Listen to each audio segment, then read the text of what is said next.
hope you're well. Finally I get the chance to try and record this video again. First time around. I don't know what happened to it. So I'm just going to try and keep this video as short as possible.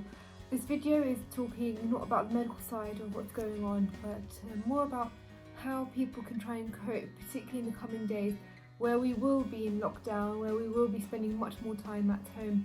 And the reason why I created this video is because as a person who had to be in isolation or lockdown, whatever you want to describe it, for quite a while when I went through my health problems, I guess I learned along the way how to try and cope and get through the long days whereby life does change because it's difficult not doing what you're used to doing.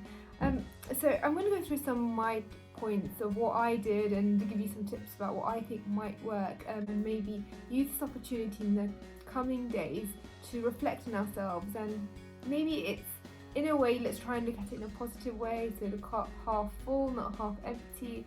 Let's try and turn what's negative into a positive, similarly to what I tried to do. So when I was in isolation for months on end, probably longer than what people will need to be in isolation for because of the coronavirus, I finally managed to find my feet and turn what's not really normal into a form of normality. So firstly, what I wanted to suggest is trying to set a structure to your day, and by having a routine.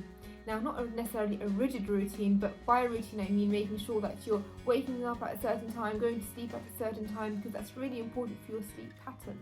But having a structure to your day will make it more meaningful rather than waking up really late and just waking up and not knowing what you're doing. And taking the opportunity of being at home to maybe try and improve our health. So yes, this whole coronavirus has come about because of a problem which affects our health.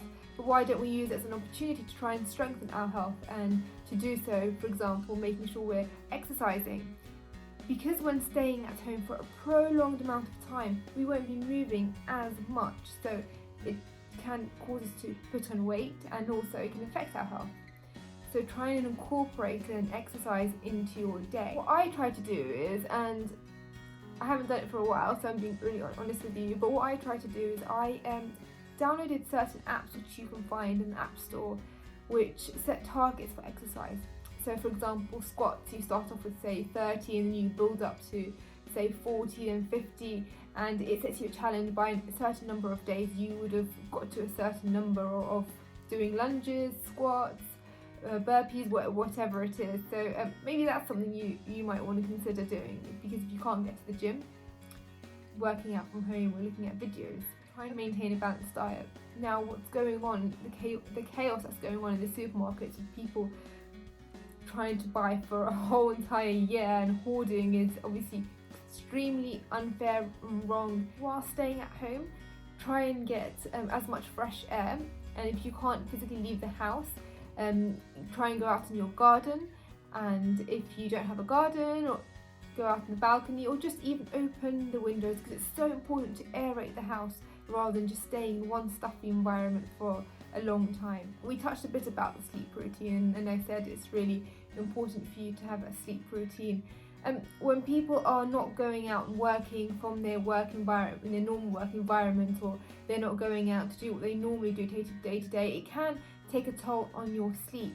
And having a good sleep routine is so important for our well-being. Our body has a body clock which is reset and set again, and making sure that that's kind of ticking as it normally would do, because that will make you feel better in yourself. Finally, I want to talk about what you can do to distract yourself. So when I was in self-isolation, I did a few things. For example, I started knitting, I started sewing, I tried to learn a new language. I also took it as an opportunity to start studying for an expert exam when I'm better.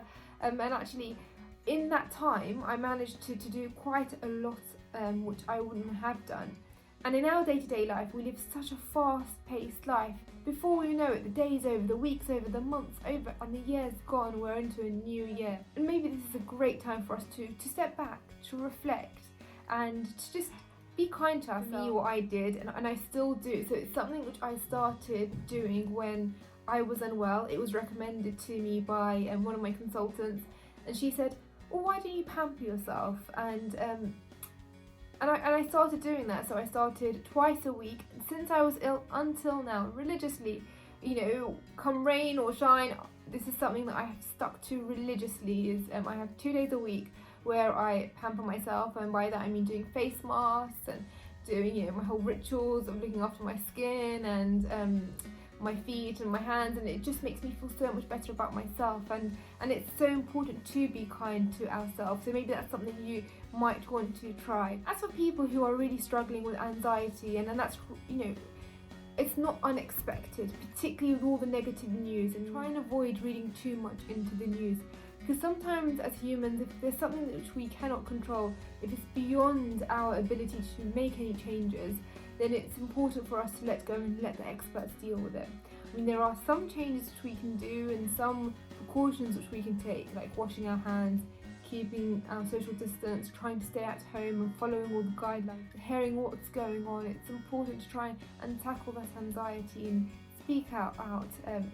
Try and speak to other people.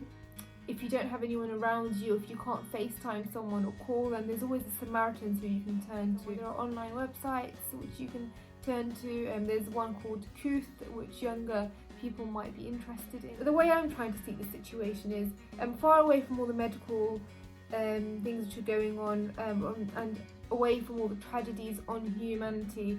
The way I'm looking at it is actually this is not only a chance for us as humans to step back, but also it's a great chance for our environment, our beloved planet, to have a break. Let's take this as a positive opportunity to grow, to be better humans, to reflect and not only look after ourselves but look after our planet.